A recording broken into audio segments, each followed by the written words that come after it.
e a todos os nossos lares, os nossos familiares que ainda estão resistentes, né, de não estar conosco, mas que esse nosso pensamento chegue a cada um deles.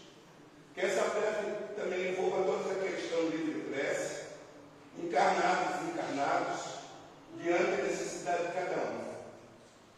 Aqueles nossos irmãos que estão nos hospitais, nos leitos, e o seu corpo técnico também, que estão lá dentro, primeira hora, cumprindo o seu plantão, que eles possam exercer a sua atividade laboral, né, para aqueles que necessitam haver uma troca.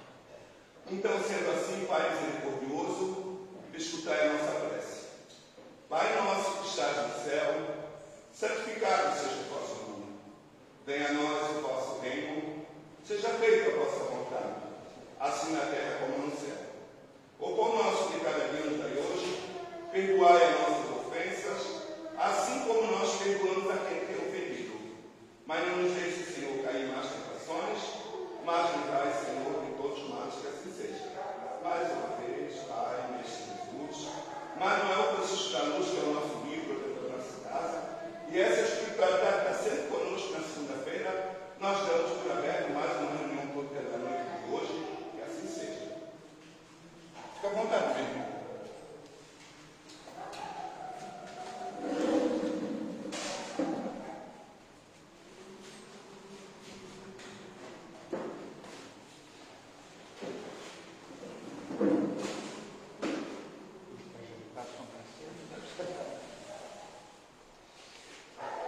Boa noite a todos.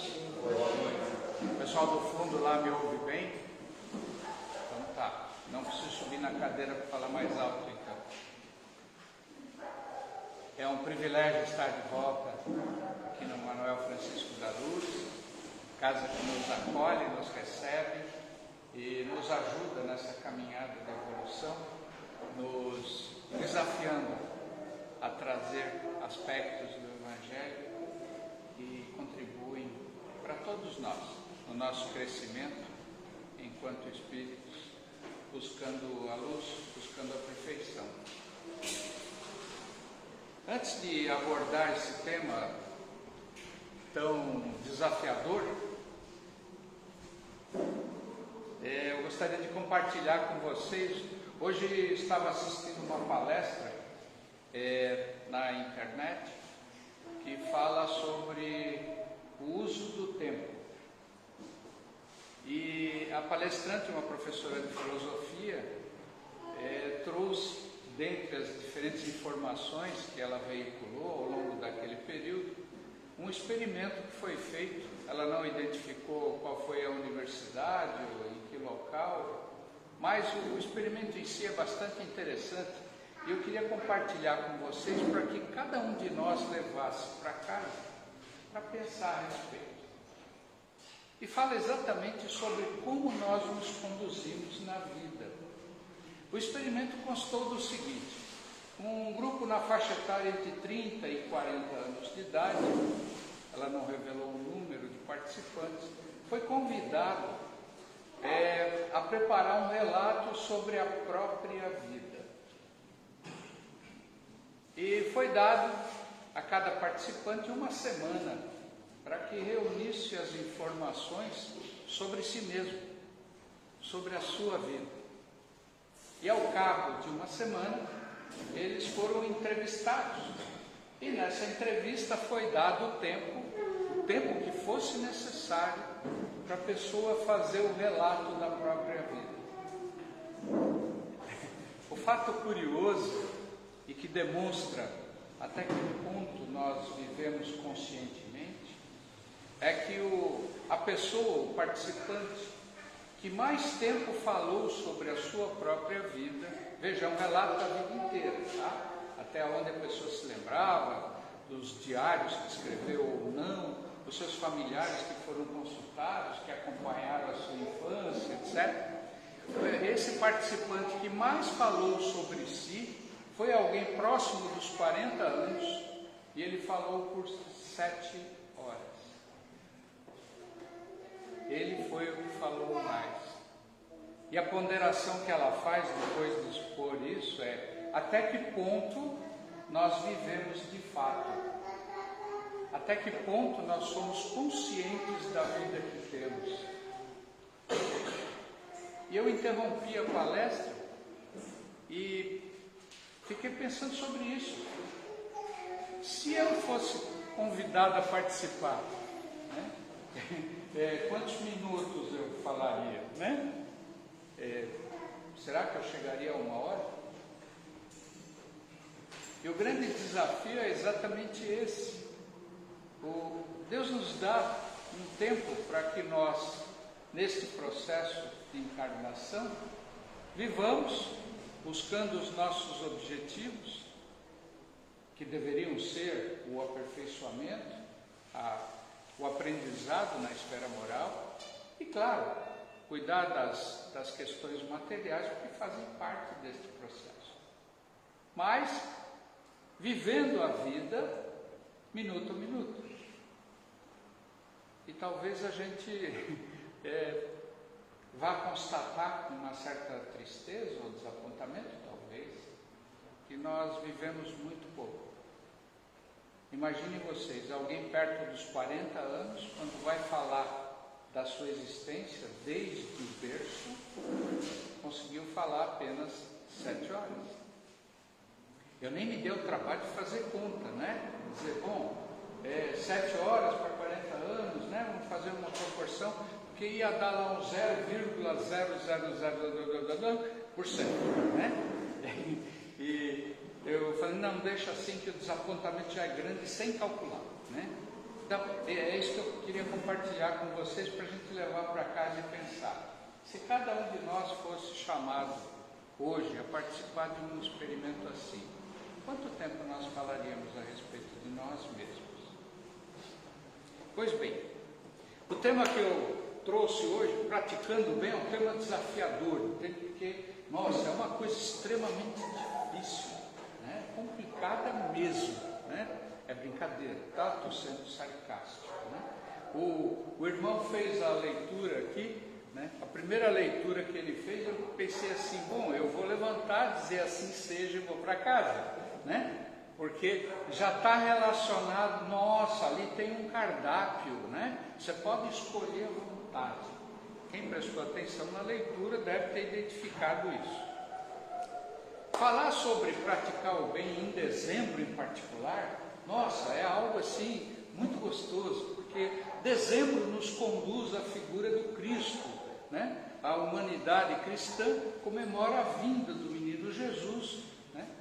Por volta do final de dezembro. Não vamos entrar em detalhes se a data está certa ou errada, não vem ao caso. E aí habita, né, curiosamente entre nós cristãos, o chamado espírito natalino, né? Eu estou com 70 e ouço isso desde que eu aprendi a ouvir alguma coisa, né? Espírito natalino é aquele que leva os seres a uma prática da bondade, a olhar o seu próximo, a buscar a fraternidade, a fazer a caridade, etc., né? E uma coisa que sempre me chamou a atenção desde a infância é que é assim, isso se concentra nestes 15 ou 20 dias de dezembro e parece que o resto do ano mudou, né? Isso não é uma realidade para o resto do ano. E a gente se esquece disso, né? Não, deixa, quando chegar em dezembro a gente liga o espírito natalino de novo, né? E aí vamos viver. Pois bem, nós temos na figura de Jesus, segundo os Espíritos nos colocam no Livro dos Espíritos, a figura do nosso guia e modelo. Vejam que não há nenhuma passagem, pelo menos eu não me lembro, e me corrijam se eu estiver errado, eu não me lembro de nenhuma pergunta ou resposta da espiritualidade, né, falando a respeito da necessidade de adorarmos a figura, o homem Jesus, como nós normalmente observamos no mundo cristão. O pessoal se preocupa se, não, Jesus é Deus, faz parte da Trindade, não faz, etc, etc. E os formalismos, nasceu, tinha burrinho lá, os magos vieram, não vieram, que estrela era aquela? Tem programa do History Channel, lá do Discovery Channel, falando, não, a estrela podia ser essa aqui, aquela. Enfim, é o mundo das formas, decididamente, porque as pessoas gastam tempo e dinheiro buscando informações para verificar a veracidade do Jesus histórico, né? Uma vez que o Jesus teológico é aceito pelas diferentes religiões. E nos salta aos olhos o pouco que se investe no aspecto moral, na mensagem que o Cristo trouxe. Então, a gente escuta pregações maravilhosas falando sobre as ações do Mestre, né? O primeiro milagre, né, realizado por ele nas bodas de Caná, né, transformando água em vinho, e depois ressuscitando Lázaro, e depois isso eu não estou me prendendo a cronologia, mas, enfim, os feitos de Jesus no que diz respeito àquilo que chamamos milagres, né?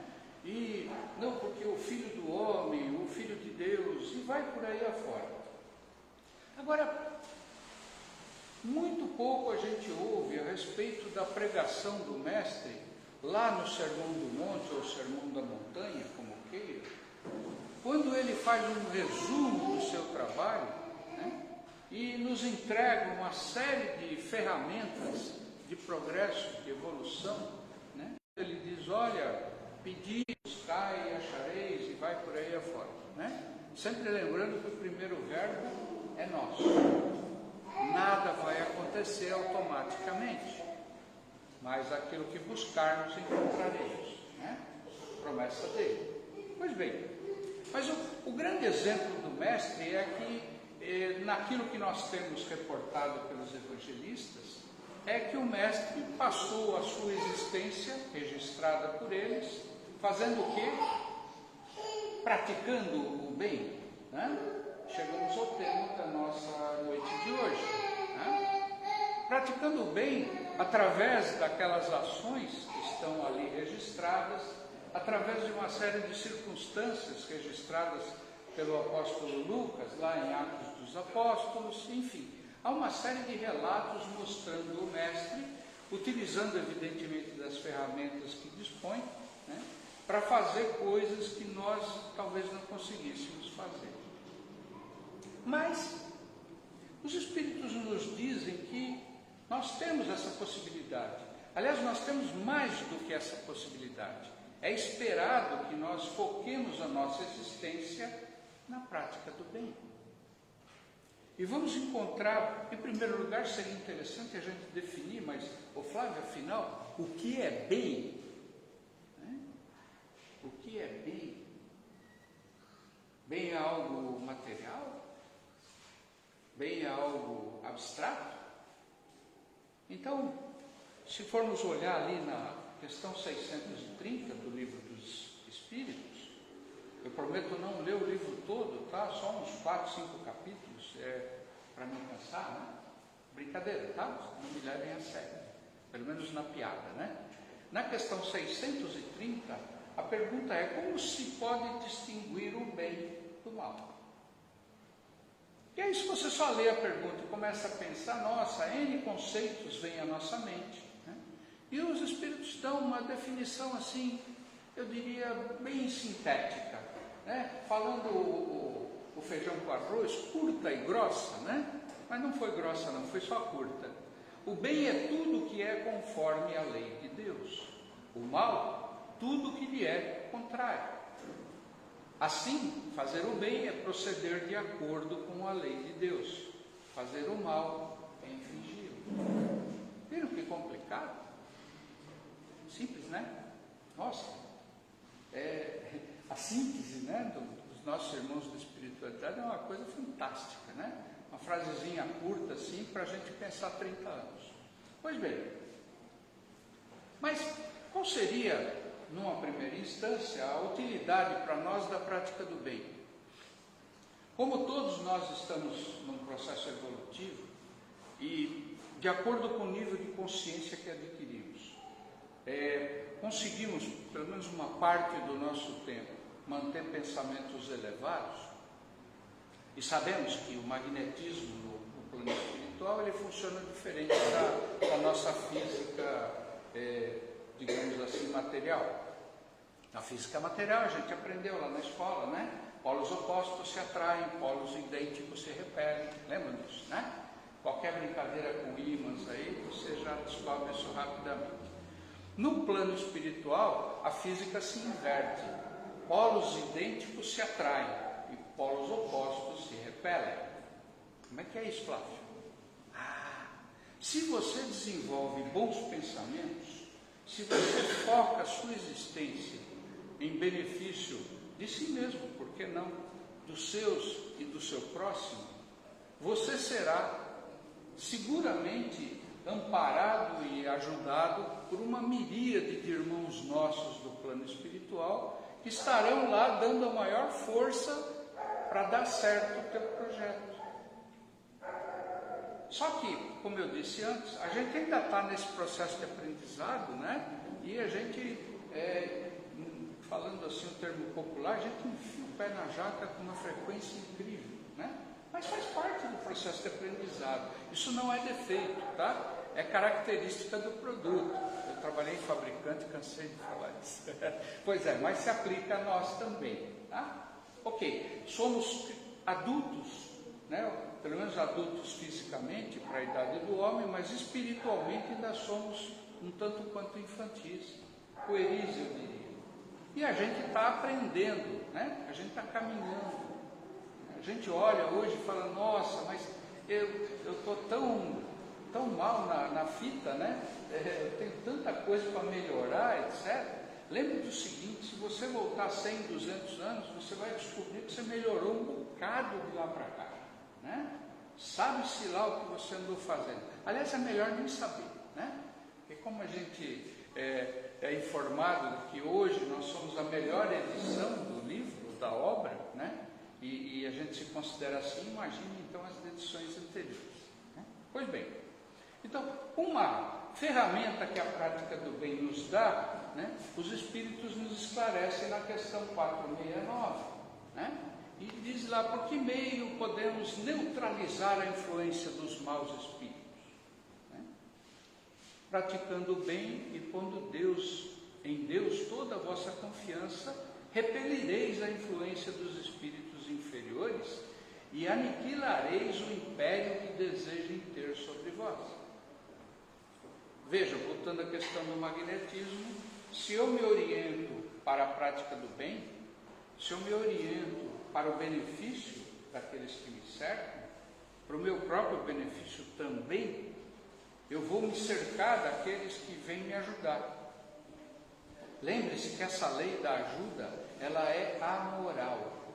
Se você se virar para praticar o mal, para destruir, você também vai ser ajudado. É claro, as consequências serão outras, né? Talvez a colheita não seja tão agradável. Tiro talvez, não vai ser mesmo, tá? Pois bem, então, quando nós visamos a prática do bem, né, nós automaticamente nos cercamos daqueles que, como nós, pretendem o benefício geral, né, e teremos o afastamento daqueles que gostariam de nos dominar, que gostariam de nos ajudar a praticar o mal. Então, é um recurso de defesa. Tem uma outra questão que diz assim, tá, mas é tudo igual, né? Existe mais mérito nisto ou naquilo? No que eu posso investir mais, né? E os Espíritos dizem o seguinte, a prática do bem é a prática do bem. É evidente que ela será mais meritória na medida em que essa prática seja dificultada pelas circunstâncias. Lembra lá quando Jesus disse que a gente devia amar os nossos inimigos? Alguém aqui acha fácil? Primeiro, vamos determinar isso, né? Vamos tirar o inimigo e botar adversários, os que nos antipatizam por alguma razão, enfim. Já que inimigo pode parecer algo muito forte, né? Para a ocasião lá, de repente até valia, mas a gente prefere pensar mais suavemente, né? Os nossos adversários, né? É um desafio nosso, né? Conseguir amar aqueles que em algum momento nos prejudicaram. Tem gente que até questiona, fala, como? Depois de tudo que fulano fulana fez para mim, eu vou lá abraçar e lamber. Não foi isso que foi pedido. O amar aí significa não ficar alimentando rancor, ódio, mágoa, né? Porque isso nos destrói e não muda nada do que aconteceu. Né? Então é até um ato de sabedoria. Pois bem, quando nós focamos aquele que não nos é muito simpático, né? E em direção a ele dirigimos os nossos pensamentos edificantes, estamos praticando o bem em relação a ele, né? E essa ação evidentemente é mais meritória, né? Vocês lembram lá da figura do fariseu levando as suas ofertas lá no templo e a viúva levando o seu óbolo? Todo mundo já, se não lembra, ouviu falar sobre isso, o óbolo da viúva, né? E o fariseu sai de lá batendo no peito e anunciando aos 4 ventos. Não tinha internet na época, ele tinha que sair no berro mesmo, né? Olha o que eu fiz, né? Veja que maravilha e tal. E a viúva, né? E ele deu daquilo que estava, digamos assim, não, o que não vai fazer falta? É isso aqui. Ele vai lá e deu de oferta. A viúva foi lá, primeiro, ela é uma viúva, né?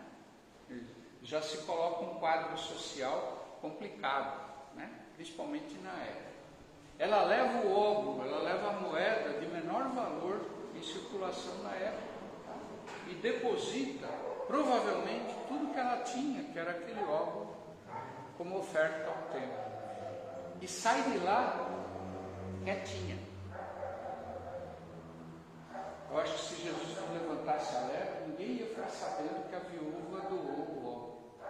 E aí ele faz um comparativo, não da ação em si, as duas ações são meritórias, mas, sem dúvida, pesa mais na balança o sacrifício que aquela mulher fez. Da mesma maneira, quando você pratica o bem em relação a alguém que não te é simpático, né? Você está, digamos assim, você está tirando do teu óbolo para dar àquele irmão que, digamos assim, que por natureza você não faria, né? Quem trabalha na área da saúde sabe muito bem disso. Quantas vezes, né, o profissional da saúde vai atender alguém, né, e chega um cidadão que está lá aprisionado com seu uniformezinho cor de abóbora e tal, e sabe-se lá quantas vidas ceifou, enfim, os equívocos que cometeu e que fez com que a sociedade o colocasse numa jaula. E ele está doente. E aí você tem que esquecer da condição que a sociedade colocou aquele cidadão ou cidadã e vai atender o ser humano que ali está. Você vai estar praticando o bem. E você não faz isso, pelo menos não deve fazer isso, por uma obrigação, mas simplesmente pelo juramento que foi feito, né, de cuidar.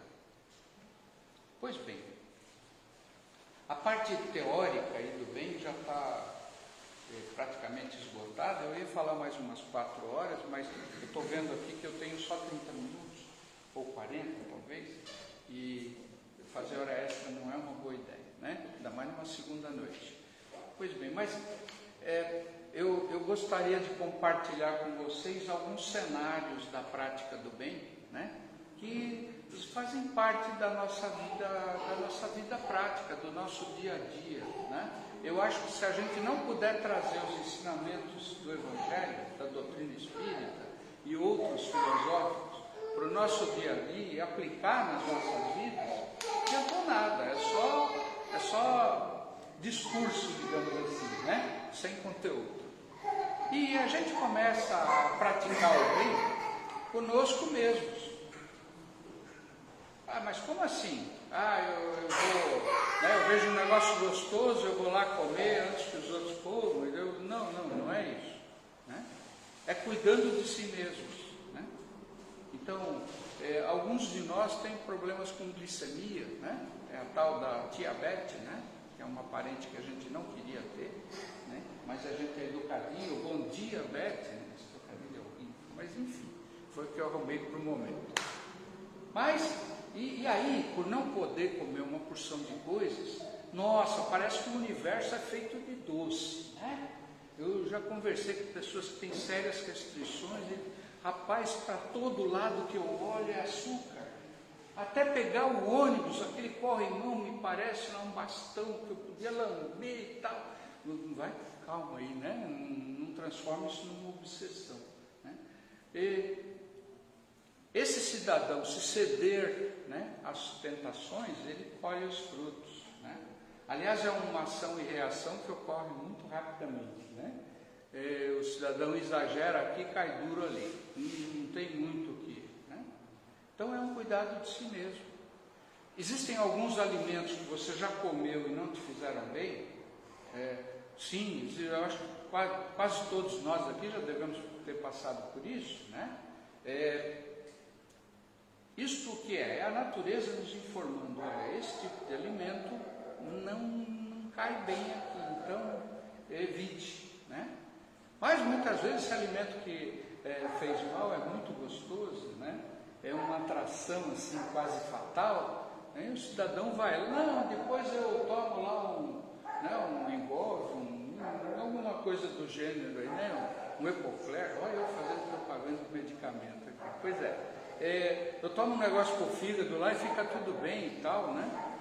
Só que assim, vai chegar o dia, você vai tomar um negócio lá e não vai ficar tudo bem, né? Então cuide de si mesmo, né? Respeite as suas limitações, né? Não há problema nenhum a gente ter limitações, né?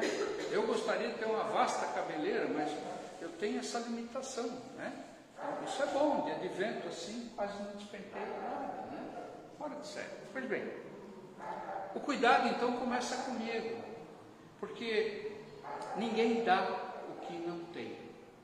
E se vocês se lembram lá, quando Cristo foi instado a dizer qual era o mandamento mais importante, né? A gente já falou sobre isso diversas vezes, mas não custa lembrar, né? Ele disse lá, respondeu lá para quem me perguntava, amar a Deus sobre todas as coisas e ao próximo como a si mesmo. Então, eu só consigo amar o próximo se eu conseguir me amar. Voltamos à máxima, ninguém dá o que não tem. Assim é com a prática do bem, né? É uma forma de manifestar o amor que eu tenho por mim, por este físico que me abriga, que me permite estar aqui, né, esta noite, encantando a plateia, com, né, este sorriso farto e a esperança de que termine logo. Enfim, pois bem, começa em mim. Quando sai da minha esfera, a próxima esfera em que eu estou é a minha família, é o meu lar. No meu caso, a minha esposa, né? No caso de vocês, provavelmente mais gente que viva com vocês, conviva com vocês.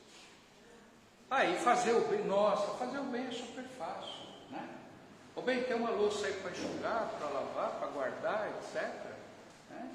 Terminou o seu banho, recolhe toalha, roupa que lavou lá no chuveiro, não deixa pendurada na box, enfim, né? Põe lá no varal, viu uma sujeirinha ali, pega uma vassoura, dá uma limpada.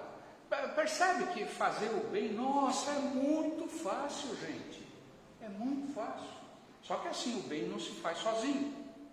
Tem que tirar o traseiro da cadeira, da poltrona, do sofá e ir lá ajudar, né? Esse é o exemplo dentro de casa. Tem uma outra finesse que eu acho fora de série. Eu li num livro espírita esses dias, né? E a pessoa lá, pois é, porque eu não sei, porque o pessoal não gostou de mim e tal, não sei o quê. Fulano faz isso, pega aquilo lá. Aí o interlocutor falou, você já parou para pensar que os teus verbos são todos imperativos? Você já ouviu falar de uma palavrinha mágica? Né? Por favor, alcance para mim tal coisa. Por favor, pegue outra coisa. Muito obrigado, agradecido, grato, posso ajudar em algo? É um conjunto de frases muito simples, né? Desculpe, eu me equivoquei, que para muitos é complicado falar, né? Passar por cima do amor próprio, do orgulho e admitir que enfiou o pé na jaca. E tenha certeza, nós fazemos isso com uma facilidade muito grande, né? Que tenhamos a facilidade de reconhecer isso também, porque isso ajuda a fazer o bem àqueles que nos cercam. Bom, saímos da esfera doméstica e vamos para o trânsito. Nossa, trânsito então, nossa, é riquíssimo em oportunidades. Seja gentil, né? Ainda que alguém faça uma manobra infeliz, etc., porque você não sabe quem está atrás do volante do outro veículo.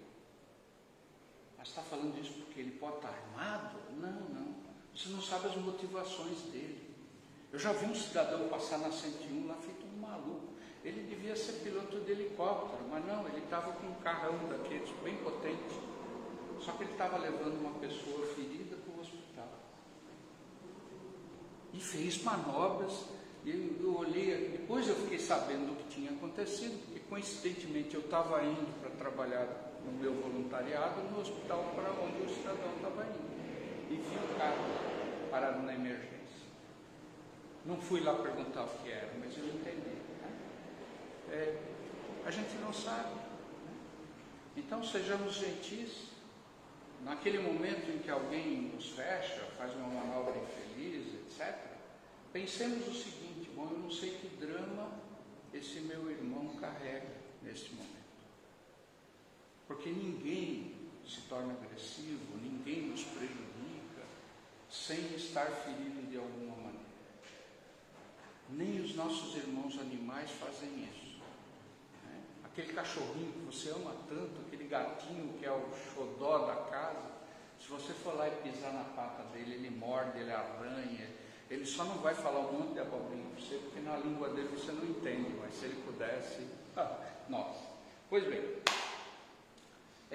na esfera da vida social, né?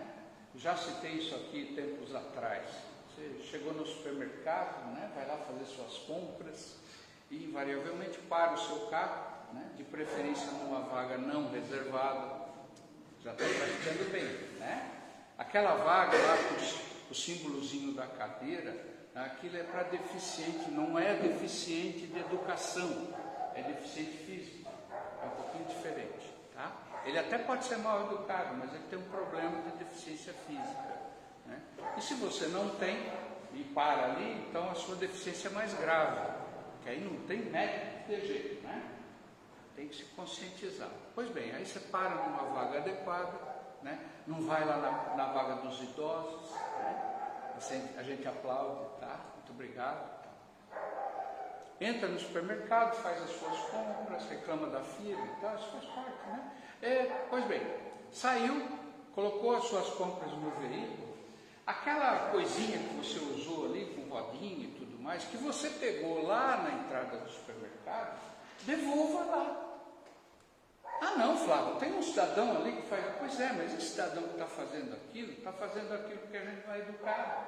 Ele podia estar cuidando de alguma coisa lá dentro, ele podia não estar no pátio exposto às intempéries para cobrir uma coisa que nós poderíamos fazer sem problema nenhum. Você está o quê? Praticando o bem. Percebe? São detalhezinhos, são filigranas, né? Filigrana é um negócio muito chique na segunda-feira, mas são detalhezinhos sabe assim, que nos escapam porque a gente não valoriza, né? Mas imagine-se sendo, né? E aí entra aquela regrinha de ouro do Cristo, imagine-se sendo o objeto, o alvo dessa gentileza, né? Você não ia se sentir bem? Imagine que a você cabia organizar determinada coisa, mas cada pessoa que foi lá pegar aquele recurso, trouxe aquela coisa e colocou no lugar. Né? Veja que é algo bem simples. Né? Por isso os Espíritos nos dizem, praticar o bem está ao alcance de todos, sem exceção. Não tem desculpa. Né? Alguém vai dizer, não, olha, eu deixei de ajudar fulano porque ele precisava instalar um negócio lá, eu não entendo nada de eletricidade, ou de encanamento, ou de mecânica, né? Ok, você até passou lá e falou, escuta, posso ajudar? Ele falou, eu preciso disso aqui. Pô, infelizmente eu não sei fazer. Mas você passou lá para falar, e aí fulano, como é que você está? Né? A gente faz isso no voluntariado em hospitais, no cotidiano. A gente não é médico, não é enfermeiro, não é psicólogo, não é nutricionista, não vai lá fazer faxina. Em resumo, em alguns momentos a gente para lá e se pergunta o que eu vim fazer aqui, né? Mas a gente está lá, né? E aí quando você se despede de um paciente no quarto para sair, o paciente olha para você, abre um sorriso no meio da dor que está vivendo, né? E te diz assim: muito obrigado por você ter vindo. A tua visita foi muito importante para mim. Gente, é um momento sublime, tá? A gente sente assim os toquinhos da asa, sabe? Querendo sair da camiseta, fica quieto aí que eu não tenho brevet, né? Mas você sai de lá muito, muito planificado. E quando a gente pratica o bem, a gente recebe isso em tempo integral. Quem milita na saúde sabe disso, né?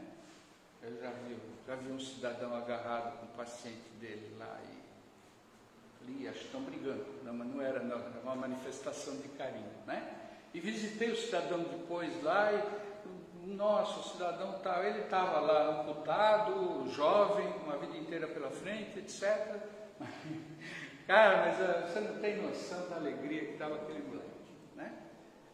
Não com a situação dele em particular, mas pelo fato de alguém se importar com ele e de alguém ter mostrado que há muita coisa que fazer, mesmo para quem está sem uma perna. Então, para encerrar a nossa conversa de hoje, eu agradeço a atenção de vocês, o carinho, o amor que vocês transmitiram. E lembro a vocês que o Mestre passou por muitas agruras, por muitas dificuldades. E sem dúvida, nenhum de nós aqui presentes hoje teríamos a estatura espiritual para encarar uma tarefa como essa. Mas não é esperado que encaremos. Agora, nos é dado um fardo, que, como dizia Jesus, um fardo leve, e o jugo dele suave, né? E nós temos condições de fazer, nós temos condições de levar adiante. Que nós possamos praticar o bem, que esse bem venha a beneficiar o máximo possível as pessoas que nos cercam, porque todos sonhamos com um mundo melhor, mas esse mundo melhor começa dentro de cada um de nós. E se nós não nos movimentarmos nesse sentido, não adianta esperar que outros o façam, porque nós não participaremos desse mundo melhor se não tivermos a estatura adequada para isso. Que Jesus nos ampare, nos abençoe e nos auxilie a vencer os desafios que a vida encarnada nos traz. Muito obrigado. Que assim seja.